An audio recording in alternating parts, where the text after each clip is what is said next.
अखंड मंथन के सभी दर्शकों को नमस्कार। दिन भर के समाचारों के कार्यक्रम बस इतनी सी बात के साथ मैं हूं शेखर त्रिपाठी। अफगानिस्तान के सभी प्रांतों पर अपना आधिपत्य जमाने के दावे के साथ अब तालिबान अपनी अंतरिम सरकार बनाने जा रहा है। उसने चीन, पाकिस्तान, रूस, ईरान, कतर और तुर्की को सरकार गठन के कार्यक्रम में सम्मिलित होने का निमंत्रण भी भेजा है, जबकि भारत से तालिबान ने अभी प्रत्यक्ष रूप से कोई संपर्क नहीं किया है। इस सरकार का नेतृत्व मुल्ला अब्दुल गनी बरादर कर सकता है। सरकार गठन के पश्चात तालिबान चीन को अपना सबसे बड़ा साझीदार बनाएगा, क्योंकि चीन की आर्थिक सहायता से ही भुखमरी में जी रहे अफगानिस्तान को पेट भर भोजन प्राप्त हो सकेगा। तालिबान चीन की वन बेल्ट वन रोड परियोजना का भी समर्थन कर रहा है, जो बंदरगाहों, रेलवे, सड़कों और औद्योगिक पार्कों के विशाल नेटवर्क के माध्यम से चीन को अफ्रीका, एशिया और यूरोप से जोड़ेगी। उधर तालिबान विद्रोहियों को पराजित कर तालिबान ने पंजशीर पर भी आधिपत्य जमा लिया है। सूत्रों के अनुसार तालिबान ने गवर्नर हाउस में तालिबान का झंडा भी फहरा दिया है। बताया जा रहा है कि जब पंजशीर के लड़ाके तालिबानियों पर भारी पड़ने लगे, तब पाकिस्तान ने देश के उपराष्ट्रपति अमरुल्लाह सालेह के घर पर हवाई हमला किया, जबकि नॉर्दर्न अलायंस के लड़ाकों ने पंजशीर पर तालिबान के कब्जे को लेकर किसी भी समाचार का खंडन किया है।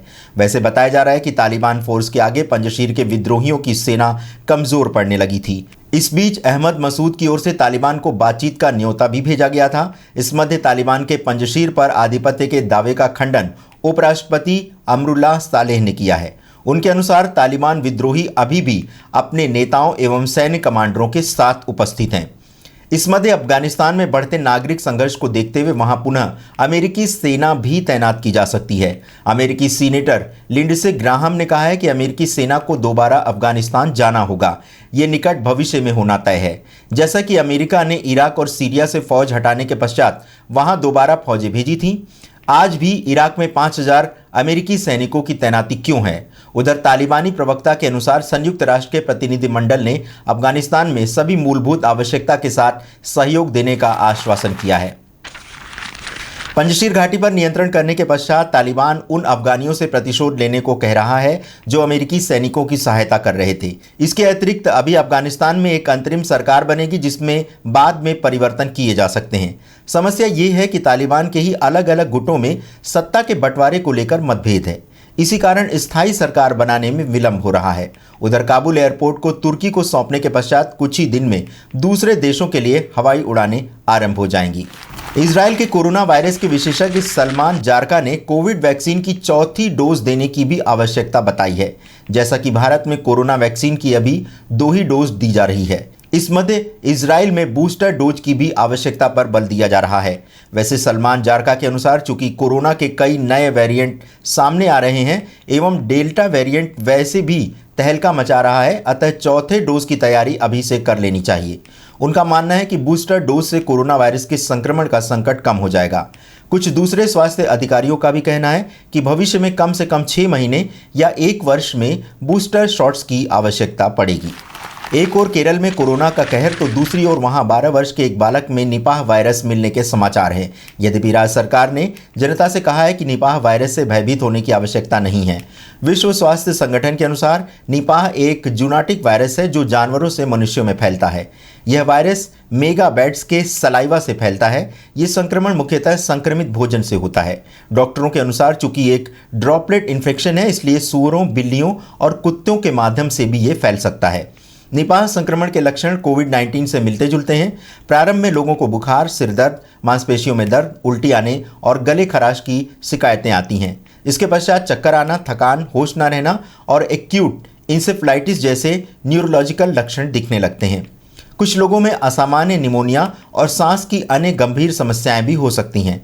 गंभीर मामलों में इंसेफ्लाइटिस और दौरे पड़ते हैं। 24 से 48 घंटों के अंदर रोगी कोमा में पहुंच सकता है। इस वायरस से मृत्यु दर 40 से 75% हो सकती है।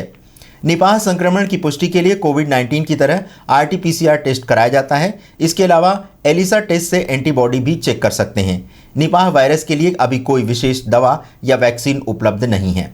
100 करोड़ की वसूली के आरोपी महाराष्ट्र के पूर्व गृह मंत्री अनिल देशमुख देश छोड़कर भाग सकते हैं, किंतु प्रवर्तन निदेशालय द्वारा लुकआउट नोटिस दिए जाने के कारण अब वे देश छोड़कर भाग नहीं सकेंगे।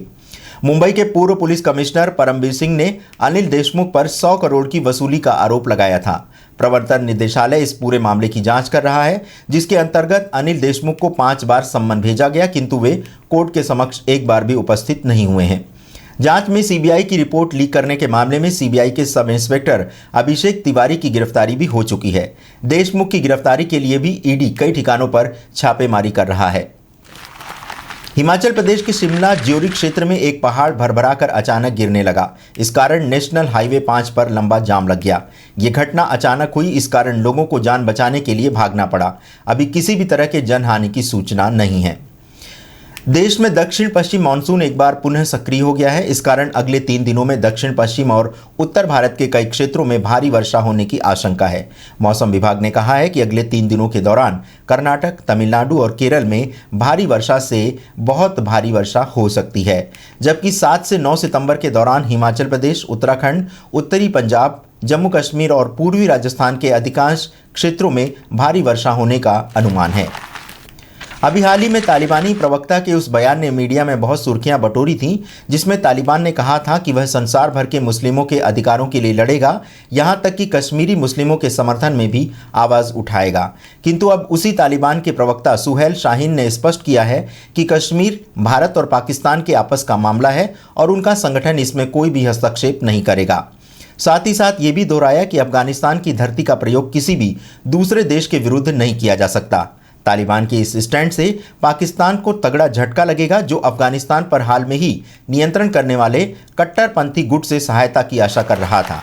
मध्य प्रदेश के शिक्षा मंत्री विश्वास सारंग ने एमबीबीएस छात्रों को फर्स्ट ईयर के आधारित सिलेबस के अंतर्गत राष्ट्रीय स्वयंसेवक संघ के संस्थापक केबी हेडगेवार, भारतीय जनसंघ के नेता दीनदयाल उपाध्याय, स्वामी विवेकानंद और बीआर अंबेडकर के सिद्धांतों और जीवन दर्शन के बारे में पढ़ाने की बात कही है। शिक्षा मंत्री का मानना है कि ऐसा करने से छात्रों में सामाजिक और नैतिक मूल्यों का विकास होगा। सारंग ने कहा कि इस पहल का उद्देश्य एमबीबीएस के छात्रों को सामाजिक और नैतिक मूल्य सिखाना है। एमबीबीएस फर्स्ट ईयर के स्टूडेंट आयुर्वेद के जनक महर्षि चरक और शल्य चिकित्सा के जनक के रूप में जाने वाले भारत के महान चिकित्सा शास्त्री सुश्रुत के बारे में भी पढ़ेंगे। अब आपके आधार कार्ड में पारिवारिक संबंधों का विवरण नहीं दिया जाएगा।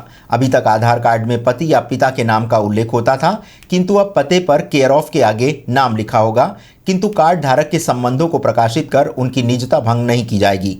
वर्ष 2018 में आधार को लेकर सुप्रीम कोर्ट का विस्तृत निर्णय आया था, जिसमें लोगों की निजता की बात की गई थी और उस आधार पर ही अब आधार कार्ड में रिश्तों की जानकारी नहीं दी जा रही है। प्रधानमंत्री श्री नरेंद्र मोदी की लोकप्रियता देश ही नहीं बल्कि वैश्विक स्तर पर भी काफ़ी बढ़ रही है। डेटा फर्म मॉर्निंग कंसल्ट के सर्वे में नरेंद्र मोदी अप्रूवल रेटिंग में सबसे आगे हैं। सर्वे में प्रधानमंत्री नरेंद्र मोदी ने अमेरिकी राष्ट्रपति जो बाइडेन और ब्रिटेन के प्रधानमंत्री बोरिस जॉनसन समेत दुनिया के 13 दिग्गज राष्ट्र प्रमुखों को पीछे छोड़ दिया। मॉर्निंग कंसल्ट के इस सर्वे में पीएम मोदी की अप्रूवल रेटिंग सबसे अधिक 70% है। सर्वे में दूसरे स्थान पर मेक्सिको के राष्ट्रपति लोपेज ओब्राडोर 64% और तीसरे नंबर पर इटली के पीएम द्रागी 63% पर हैं। जर्मनी की चांसलर एंजेला मर्केल 52% से चौथे स्थान पर और सुपर पावर अमेरिका के राष्ट्रपति जो बाइडेन 48% के साथ 5वें स्थान पर हैं। केंद्रीय गृह मंत्री अमित शाह की उपस्थिति में शनिवार को कार्बी आंगलोंग समझौते पर हस्ताक्षर किए गए। समझौते के पश्चात अमित शाह ने कहा कि ऐतिहासिक कार्बी आंगलोंग समझौता हुआ है। मोदी सरकार दशकों से पुराने संकट को हल करने और असम की क्षेत्रीय अखंडता सुनिश्चित करने के लिए प्रतिबद्ध है। उन्होंने कहा कि यह दिन निश्चित रूप से असम और कार्बी क्षेत्र के इतिहास में स्वर्णमयी अक्षरों के साथ लिखा जाएगा। आज 5 से अधिक संगठनों के लगभग 1000 कैडर ने हथियार डालकर मुख्यधारा में आने का शुभारंभ किया। श्री अमित शाह ने कहा कि कार्बी आंगलोंग के संबंध में असम सरकार 5 साल में एक क्षेत्र के विकास के लिए 1000 करोड़ रुपए खर्च करेगी। नरेंद्र मोदी सरकार की नीति है कि जो समझौता वो करते हैं उसकी सभी शर्तों का पालन अपने तय समय में पूरा करते हैं। तो बस इतनी सी बात के समाचारों में आज बस इतना ही। आप हमारे समाचारों में किन विषयों पर अधिक समाचार देखना चाहते हैं, इसके लिए आप सुझाव दे सकते हैं हमारे akhand-manthan@gmail.com पर। आप सभी दर्शकों का हृदय से आभार कि आपने हमारी बुलेटिन को देखा, अपना बहुमूल्य समय व्यतीत किया। इसके लिए हम आपके लिए हृदय से आभारी रहेंगे। धन्यवाद, नमस्कार। मिलते हैं एक नई बुलेटिन में कुछ नए समाचारों के साथ। धन्यवाद।